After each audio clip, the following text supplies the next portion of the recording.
So magandang araw sa inyo mga idol, at ayan, welcome back sa ating panibagong araw at panibagong adventure. So ito, kung mapapansin nyo ay tayo nga pala ay namuhag dyan. Kasama nga pala natin dyan ng aking kapatid at si mama. At ayan, medyo gubat na naman yung ating pinuntahan para lang manguha ng honey. So pasensya na kayo guys, at hindi na tayo nakapag-umpisa ng video at maayos. At ito, isasalin muna natin yung haning nakuha natin dahil may pangalawa tayo diyang kukuhaning honey. So yan ay nakuhag namin yan guys doon sa may Perez. At maliit laang na pukyutan nakuha natin, pero punong-puno ng laman. Kung mapapansin nyo, tignan nyo naman, punong-puno ang laman yan. At kagandahan po pala sa honey na yan ay parang lasang laywan at kulay pula na yung kanyang pinakapulot.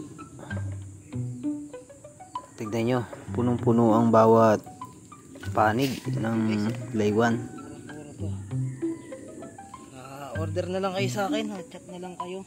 Sinasalin nga lang natin dahil nga yung isang puting balde ay gagamitin natin dahil yung isa ay walang tangkay at walang tali, at baka rin malaglag kung ang gagamitin natin ay yung kulay green. Sa ano po? Yan, tignan nyo.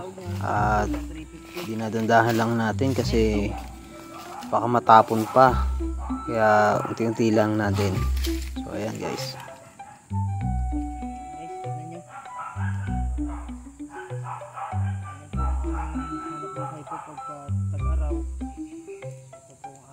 so pasensyahan nyo na guys kung ang ating video ay kinakamay natin yung honey, ay wala naman talaga tayong magagawa kung hindi kamayin yan. Pero malinis naman yung ating kamay dyan dahil nagtanggal tayo ng kuko, naglinis tayo ng kamay. Kakaperahan naman. Sa bag na pink. Ayun guys, abang nyo. Ibenta natin. At ito nga pala yung sunod nating video. At sa video na yan ay halos na andyan lang din sila mama dyan sa may puno na yan dahil dyan din tayo mamumuhag. Sa taas na yan guys, naandyan yung hindi pa napupuhag na pukyutan. Medyo. At ito na nga guys ay sa pangalawa natin pupuhagin ay napausukan na natin. At hindi na nga tayo na-videohan na maganda yung pagkapapaalis ng paano umalis yung mga pukyutan kasi nga ay wala tayong magkakamera at si Kenneth ay nasa baba pa ng time na yan. Tignan nyo naman, kung mapapansin nyo yung ating nakuha ngayong honey ay bilog na bilog at saradong sarado na. Mapapansin nyo, ayan, yung paghihiwa nito ay medyo matatagalan lang tayo kasi nga naman ay sinisigurado natin na hindi malalaglag at hindi masasayang yung honey.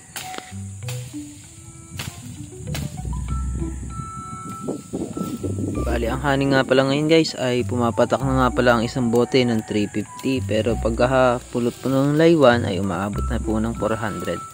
Dahil nga sa hirap po talaga nilang kuhanin ay medyo may kamahalan lang po yung presyo. Tignan nyo kung paano natin sipating maigi ang ating paghihiwaan. Ganito po ang mga proseso para kuhanin yung honey nang hindi nasasayang.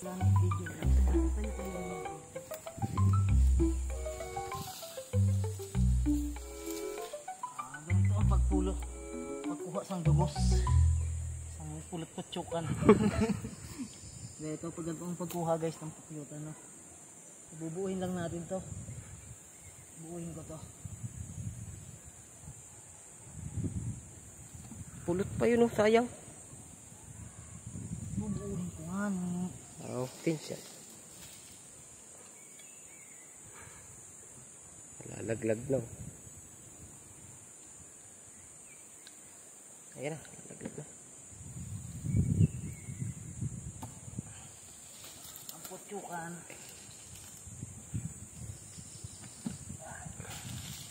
Kaayuman.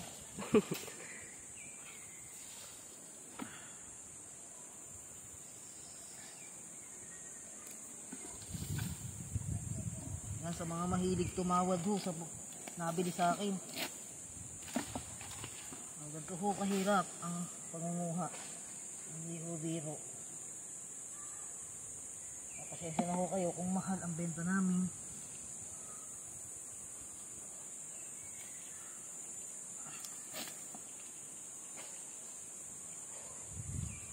talagang kung sadyang mahirap.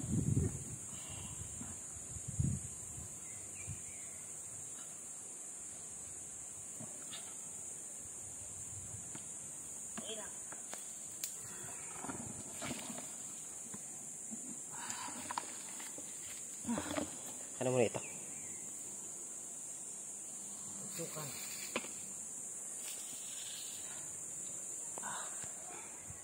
Kahirap-hirap guys, humita ng kwarta, no? Uwis buhay talaga. Kaya hindi tayo basta-basta makapagbenta ng mura. Yung sabi ng 100 lang isang bote, talagang mahal ho. Ayun o, kuha natin. Kung dito sa napakunga namin, hindi masyado dito mapulot yung sobrang dami. Pero kung ito mga katapusan, madami na talaga. Neto. Siyempre aking katanda, mga aking kapatid eh. Tsaka yung nanay ko nasa baba. At yun guys, abangan nyo na lang uli kami sa baba. Sa bababa na kami. So ayan. Ito yung una natin kuha guys. Ito. Damo bro. Damo bro. Dami yan oh.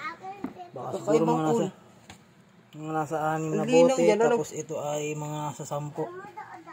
Yan. Yan. Magpipiga muna tayo guys. Si Keloy. Bigay muna natin. Tapos papakita ko sa inyo yung kikitain natin dito. Kung mga kailan tayo. Bangin na lang.